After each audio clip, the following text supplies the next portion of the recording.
Naktis mėnulio šviesoje, kažkur upelis teka, šaltinis iš gelmių,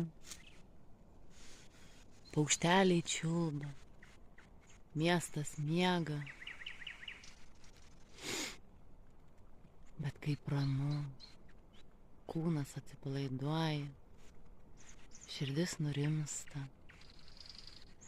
O jei galėčiau parodyti žvaigždes, kaip ryškiai šviečia grįžulo ratai, šaulys, Orionas, Skorpionas.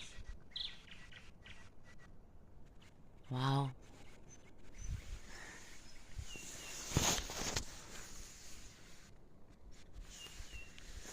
Žmonės bando viską apšviesti,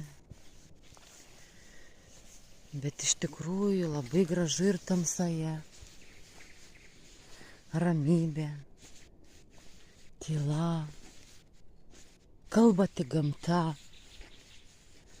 protas nurimsta.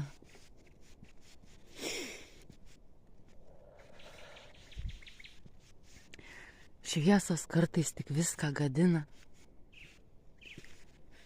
nes tamsoje ramybė slypi. Juk naktį mes miegodami kaip ir numirštam,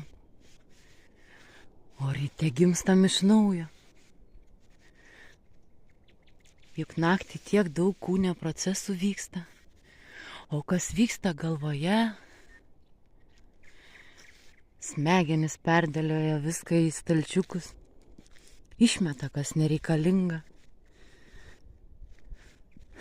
Virškinimo sistema virškina, ką panaudoja, ką ištoksikuoja. Todėl ryte prabudus iš karto bėgam į tualetą ir tik po to praustis. Tokias funkcijas mums davė. Naktis skirta poilsiui, diena skirta darbui, pramogom. Va mėnulis lydi, kur beeisi, jis visur kartu. Per šitas šviesas žvaigždžių neina pamatyti, bet medžiai žaliai gražiai atrodo.